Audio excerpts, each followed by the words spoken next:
Beautiful people of YouTube, my name is James Cohen and I'm a change maker. I started an organization called Party Well, which funds wells in developing countries with all of our proceeds. We've raised over $60,000 for charities. We've provided thousands of people with clean water. We've done 1.2 thousand person parties. We've sold out multiple stage venues, and now I'm going to help you do the same. I've learned a ton of things over the years, and now I want to disseminate this knowledge to help you throw better parties. Now, where does it start? It starts with the best people. Now, an organization at the end of the day is only as good as the people within it, so this initial video is about attracting the best and the brightest within your organization. How do you do that? Number one, it has to start with why. I hope you've seen Simon Sinek's video on starting with why, because it's one of the most watched TED Talks of all time, and I'd strongly recommend it. If you haven't seen it, check it out now. Simon Sinek, TED Talk on YouTube.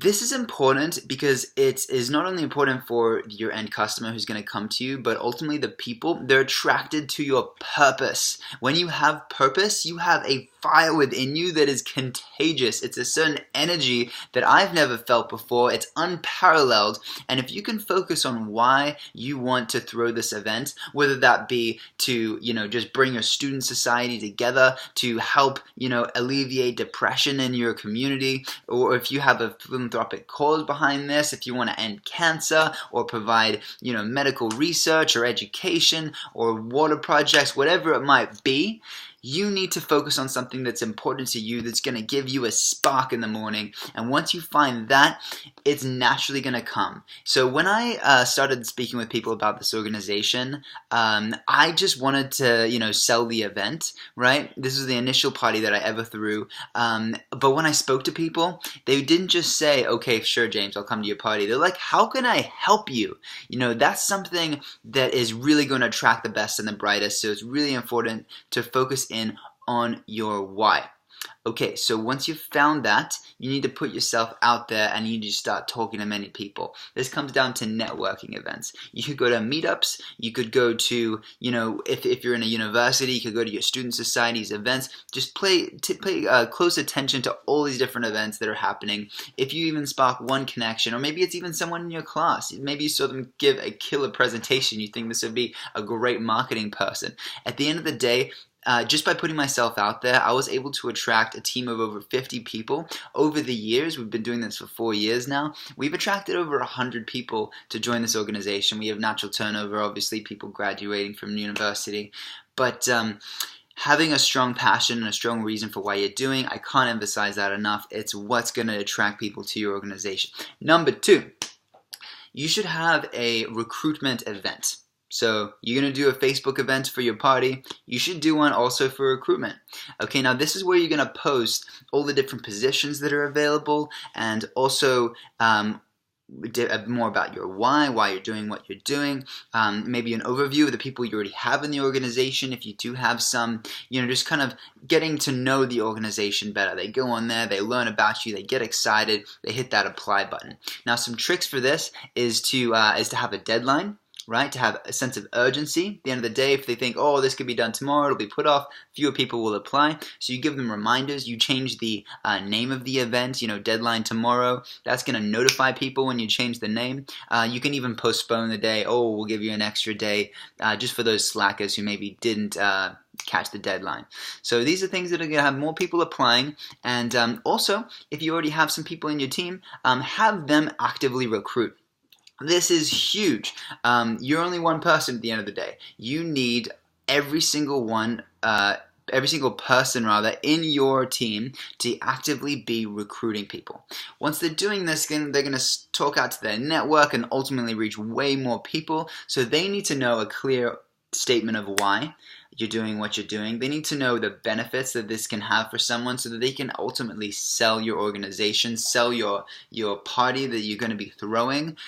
This is huge. So you need your team to be empowered to bring people in. And once you have the best and the brightest, You're going to have an incredible team. You're going to have so many different ideas. Diversity is important. Don't forget. Don't just get the same kind of people. I know people like you might be great, but if you have the same kind of people, you're going to have limited thinking. You're not going to have as much creativity, and ultimately you're not going to be reaching all the different demographics who don't think like you, right? It's so crucial to have a diverse team. Okay, now what are the different positions you're going to want to recruit for? Well, your executive team. You are going to need a financial director. We call that a treasurer at Student Society. You're going to need a head of marketing. What I do is I break this down into physical and then digital. Okay, so you have someone just in charge of physical, doing posters, parades, booths, that kind of stuff, in person, talking with people. Then you'd be great with sales. And then digital, someone who loves that online stuff, doing competitions, posts, creating content, all that stuff. Online is a completely different ballgame, and that's why we separate the two executive positions. And also, you're going to want to head a sponsorship. If you're doing anything philanthropic with your event, your sponsorship is going to take off. Okay, so doing sponsorship is really crucial. This could be a key component of your revenue streams. So I call it head of corporate relations. Okay, this person is making sponsorship packages, sending them out to people, doing cold calls, meeting with the people, negotiating with them, locking down the deal, and then following up with marketing to make sure all the marketing benefits that they offered are implemented and they maintain that relationship going forward. In addition to this, you're going to want a head of logistics. Okay, especially if you're producing the events from scratch, there are a lot of different moving parts, whether that be the venue, you want to get an SOL to serve alcohol, you want to, set up the tables, the chairs, you want all these different moving parts to be ready to go. At the end of the day, the production is the experience that people are going to be getting, it's the atmosphere, it's the whole vibe of it. You need this guy to be on point and super organized. Okay, organization is crucial. Alright, but this main component that I'm talking about in this video of recruitment, that comes down to HR. It's human resources or a recruitment person. It's also called VP internal sometimes because they're focused on bringing in those people inside and also making sure that they have cohesion. Alright, you want to have a cohesive team. Alright, if someone asks you, hey, can you do this for me? Right, and they're volunteering, and they hardly know who the hell that guy is who told them to do that, or girl, and, why would I give a shit about necessarily delivering on that, right? I mean, maybe I want to deliver for various reasons, but maybe it just comes down to the fact of, if I don't care about this person, I'm going to put in less effort, right? So how do you get people to care about each other? How do you create that family atmosphere? I call it the Party Well fam. You have cohesion in your organization through internal events, all right? You have potluck dinners, all right? You have house parties as often as possible. Try to do them every weekend. You have retreats, right? You go camping with the team. You get to know them on the deeper levels. You ask them those tough questions. You learn about their dark experiences and their highest highs and their lowest lows, all these different things.